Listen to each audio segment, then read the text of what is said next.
Hi, I'm Luan Akin with Tagawa Gardens here in Centennial, Colorado, and this bright-eyed fellow next to me, look bright-eyed, is Tom, and he is the supervisor of Tagawa Gardens Rose Department. As you might guess, his favorite prop is, is a rose. It's a real rose.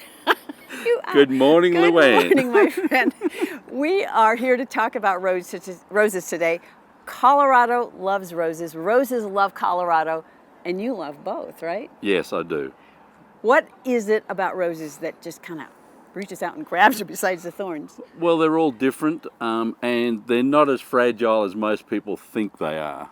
They're a very hardy plant. They'll survive through the winter. They survive the snow in Colorado, and then they come back the next year and just bloom their little heads off. Bloom their little heads off. So we are going to troll around the Tagawa grounds here, and we're going to find a great spot for this rose. What do we need to look for? What kind of location is primo? You want it well drained, you want it in the sun, and you want good soil. How big does this hole need to be, Tom?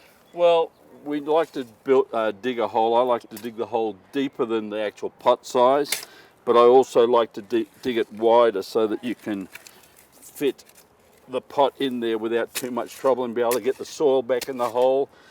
Well, the first thing I do is I check to see that the hole is deeper than the pot. And the reason for that on this particular rose is this is a grafted rose. The root system of one, the top growth of another. Yes, so it's a hybrid tea.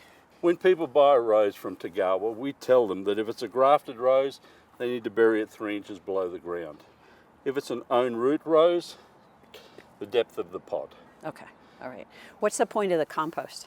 The compost is just to give a bit of nutrients to the soil so that when the rose goes in there, it's sitting on something that is a bit more open and porous. Yeah. Now I just grab the rose by the bottom. That's where I'm wearing gloves so that, unlike Luan, I don't get pricked by the little devil.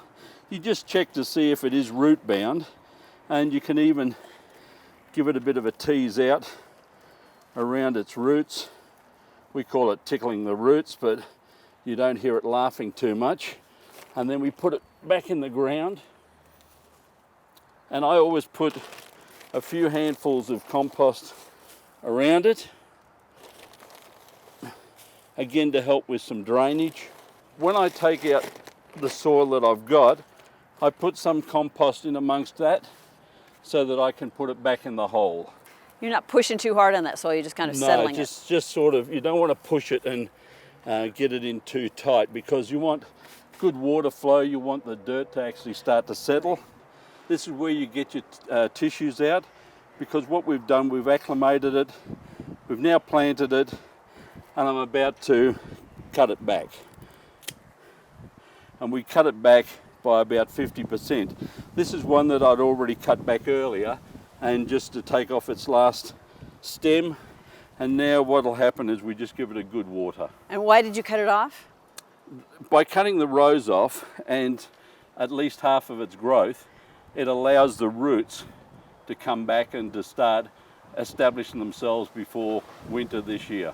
So we water it well. What about fertilizer? We don't fertilize a rose in the first 12 months. They have been fertilized within the garden centre, and we recommend you don't fertilize it until next spring.